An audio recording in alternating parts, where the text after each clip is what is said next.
Agora a gente volta aqui para os anúncios e destaques também do nosso Brasil. O candidato à presidência da Câmara dos Deputados, Hugo Motta, disse que espera, então, que o Judiciário destrave as emendas parlamentares. E é sobre este assunto que nós vamos falar. Já temos a sonora de Hugo Motta? Segundo o deputado, o Poder Legislativo não negocia com o Judiciário a aplicação das regras. Vamos, então, conferir um trechinho dessa fala do parlamentar. A questão das emendas foi feito um acordo entre os poderes, onde estavam lá representados o Poder Executivo, o Poder Judiciário e o Poder Legislativo. O que o Parlamento quer é o cumprimento desse acordo para que o orçamento possa ser destravado, já que votamos uma lei baseada nesse acordo, fazendo as mudanças que foram combinadas nessa conversa que aconteceu entre os poderes constituídos. Então, entendemos que o Congresso cumpriu a sua parte, o Executivo sancionou a lei e agora esperamos que o Judiciário, através do ministro Flávio Dino, possa fazer a liberação, o destravamento, melhor dizendo, do orçamento para que possamos ter o andamento fluindo de maneira normalizada. Com relação à pauta que foi colocada aqui pelo deputado Alceu, acerca das prerrogativas, acerca daquilo que o Congresso nada mais quer do que a reafirmação daquilo que nos é garantido pela nossa Constituição, nós não negociamos esses termos. Por quê? Porque isso para nós tem um valor que não é meramente uma plataforma de campanha deste ou daquele candidato, mas sim um cumprimento da nossa Constituição, a garantia das prerrogativas parlamentares, daquilo que é de direito aos deputados e deputadas, aos senadores e senadoras. Ouvimos, portanto, aí o possível e candidato aí à presidência da Casa, falando sobre as emendas parlamentares. Já quero ouvir aqui nossos comentaristas. Acácio, você vê, diante dessa fala de Hugo Motta, um clima de insatisfação marcando esses últimos dias? Como que tem se posicionado os parlamentares diante desse anúncio, né, recente de ontem, de Flávio Dino, liberando, portanto, agora as emendas parlamentares?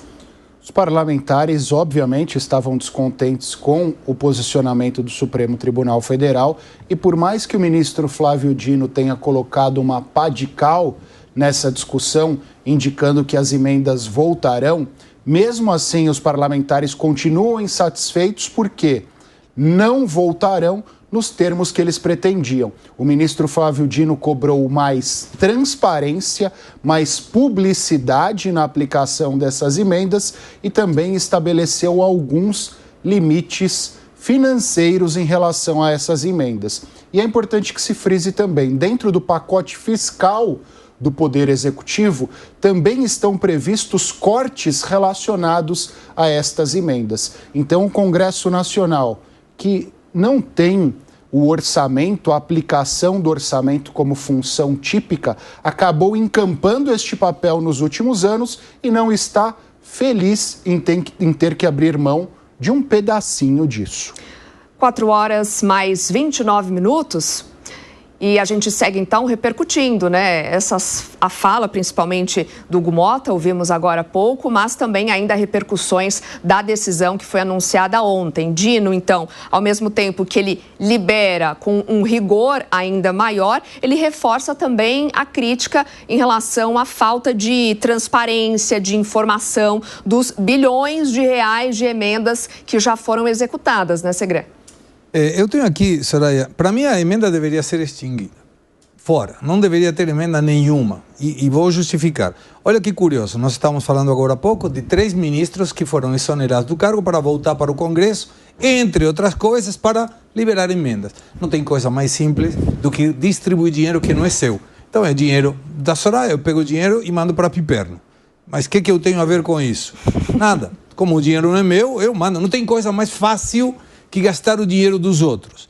E eu vou tomar um exemplo. Uma ONG, breve histórico de atuação, Anápolis, em Goiás, recebeu mais de 90 milhões de reais em 26 emendas parlamentares nos últimos 3 anos para ações que vão de competições de jogos eletrônicos em 10 estados a controle de zoonose no Acre. Como se fosse uma coisa que tem vínculo com a outra. O que você faz? Eu controlo zoonose no Acre e também divulgo jogos virtuais para a juventude. 26 emendas, 90 milhões de reais. E aí vem aqui, olha que interessante. entre a parte que receberam, atribuída a aluguéis de computadores cujo valor equivale a 11 vezes o valor que teria que comprar. Ou seja, foram emendas, pegou dinheiro para alugar computadores que, se tivesse comprado, teria a possibilidade de comprar 11 vezes o que foi alugado.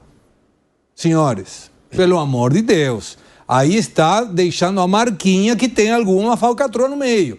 E tem outra questão eleitoral que sou contra nessas emendas, porque agora vêm os parlamentares e mandam emendas para um lugar, mandam, logicamente, para suas bases. Alguns mandavam dinheiro até para outros estados sem saber por que alguém mandaria dinheiro para um estado que não é da base dele, não dá votos nele. Mas você que nos assiste já deve supor a resposta.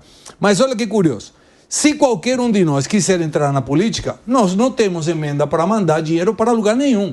Então eu estou começando negativamente a respeito de um que conseguiu entrar, que tem uma massa gigantesca de dinheiro, que não precisa colocar transparência nisso para mandar dinheiro para quem? Para quem vota nele. Então é um negócio de cartas marcadas. Aquele que conseguiu chegar, a partir das emendas, vai conseguir se manter porque solta dinheiro que não é dele para mandar para uma ONG, e são 10 as que estão sendo investigadas, e tomara que tenha investigação séria e que a pessoa que está de responsável no uso do dinheiro e no envio do dinheiro pague por isso, porque não fecha a conta de alguém mandar dinheiro para alugar um valor de computadores que, se comprado for, teria 11 vezes menos de valor que o aluguel.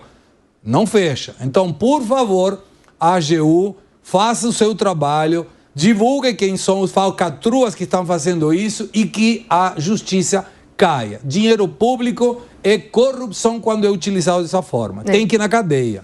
Inclusive, a AGU vai pedir mais esclarecimentos, né? Queria até ouvir antes do Piperno Zé, que está ali ouvindo de bastidores, né? Porque a AGU vai entrar agora nessa história, né? E o que a gente pode esperar disso?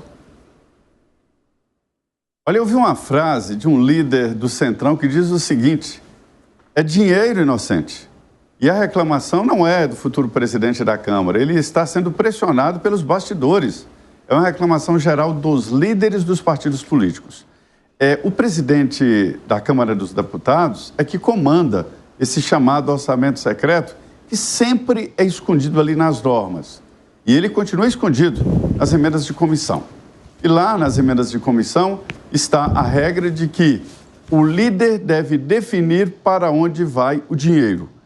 Eu daria o nome de, em vez de emenda de comissão, emenda do presidente da Câmara, né? É ele que define, mas ele define a pedido de um deputado. É isso que o ministro Flávio Dino e agora o plenário, né, da Câmara do Supremo Tribunal Federal querem. Né? O plenário e o ministro querem o seguinte: transparência. As emendas de comissão, ao liberar o dinheiro através do líder, esconde que um deputado pediu ao presidente da Câmara e o presidente da Câmara disse ao líder: libera aí tanto. E ninguém fica sabendo quem é que mandou. E a decisão do ministro Flávio Dino, ela é muito firme, diz que vai continuar acompanhando e que é preciso, sim, saber quem mandou e para onde. Não se pode esconder o nome do deputado numa situação assim. Esta frase, é dinheiro inocente, ela é típica do Centrão. O Centrão admite tudo, até ser humilhado. Perder dinheiro, não. E é o que está acontecendo.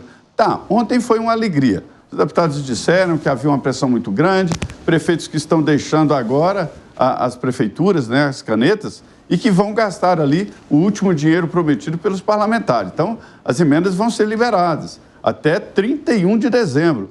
Senhores, agora, na semana do dia 19, acaba a atividade do Congresso. Os parlamentares entram em recesso. Aí todo mundo pode imaginar, os deputados vão viajar para o exterior. Que nada! Vão ficar aqui esperando a tal rapa do tacho, que são os últimos recursos para fechar o ano fiscal. Até o dia 31 de dezembro, há dinheiro sendo liberado, sendo jorrado e cobrado aqui. É assim que funciona a história, ou seja, o dinheiro. Essas emendas parlamentares, elas sempre vão provocar uma demanda. E os ministros estão preocupados, e aí entra a resposta à sua pergunta, Soraya, com o passado. O ministro Flávio Dino mostra lá quase 200 bilhões de reais sendo liberados pelos deputados. nos últimos 5 anos. E isto é muito dinheiro, 200 bilhões. E para onde foi parte desse dinheiro? Ninguém sabe. Ninguém sabe quem mandou, quem recebeu e para onde foi. Ora, senhores, isso não pode ser destino de dinheiro público, né?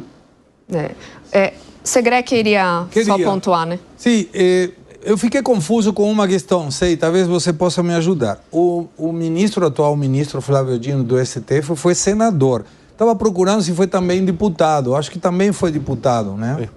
2006. Perfeito. A pergunta é, por que quando ele não era deputado e senador não fez tudo isso que está fazendo agora como ministro?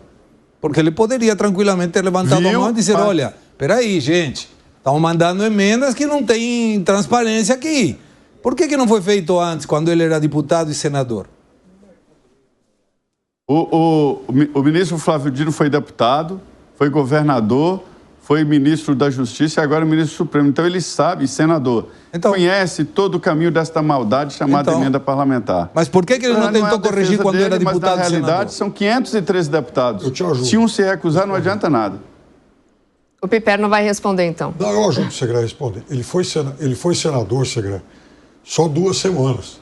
Foi entre a saída do Ministério da Justiça e a posse no STF. Foi aquele período lá em que todo dia ele tinha lá uma despedida. E deputado? E deputado ele foi antes de ser governador, e é aí que eu queria chegar, porque esse é um ponto importante. Você tocou em outro ponto que eu acho fundamental. Mas em relação a isso, que naquele momento em que ele foi deputado, o volume de emendas era muito pequeno. Isso começa a disparar com Eduardo Cunha, dá um salto quando Michel Temer foi presidente e precisou agradar o parlamento, que enfrentou 2 processos de impeachment, disparou com o Bolsonaro e agora continua muito alto. Então, em defesa dele, tem essa atenuante. Naquele momento, o volume de emendas não chegava a 5 bilhões por ano. Agora, você tocou num ponto que eu acho que é o que faz toda a diferença, que é o fato de que, se você se lança candidato a deputado hoje, você vai ter que fazer campanha com o seu dinheiro, com o dinheiro do seu partido.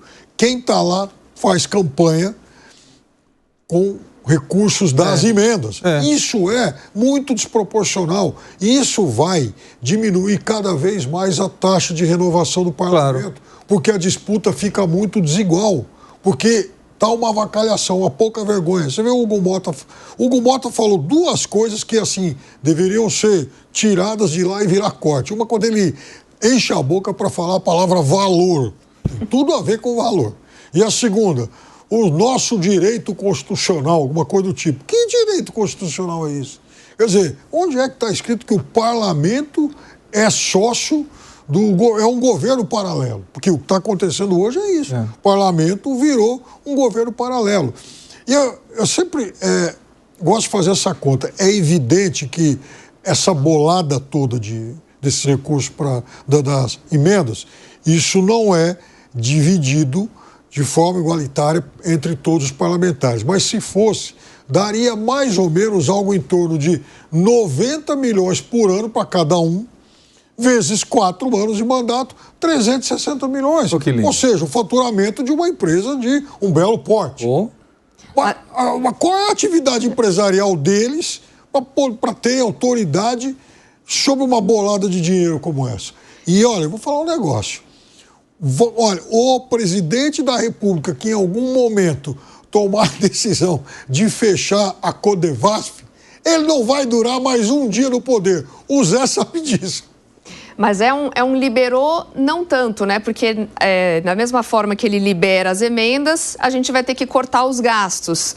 Não é meio antagônico, assim, essa história? Zé? Totalmente. E houve um pedido do governo. Eu me lembro que o ministro da Casa Civil, Rui Costa, ele se reuniu no Palácio do Planalto com o relator do orçamento, né, o senador Ângelo Coronel. E até sugeriu isso, que o Congresso participasse dos gastos. Mas houve uma reação tão forte dizendo, não, essa história de corte de gastos é com o governo. Nós vamos votar no Congresso Nacional. Implicitamente dizendo, não mexam nas minhas emendas. A emenda parlamentar hoje para o Congresso Nacional é um fator de independência do deputado. Independência tão grande que é a independência além do presidente, que não precisa mais de presidente da República. Então, os deputados e senadores estão com muito dinheiro nas mãos. Né? Nunca houve tanto de 55 bilhões de reais, né? Entre senadores e deputados. É muito dinheiro. E essa independência está incomodando, inclusive, presidentes de partidos. Hoje o deputado faz o que quiser. Ele tem esse dinheirama toda para distribuir para as prefeituras, para os financiadores, para os amigos, para ele mesmo, que muitos têm fundações e fazem essa transferência PIX, né, para fundações deles ou de família. Então, agora eles ganharam o poder que o Piperno falou aí. Para quebrar essa vitrine fica muito difícil. A tendência é mesmo de reeleição forte.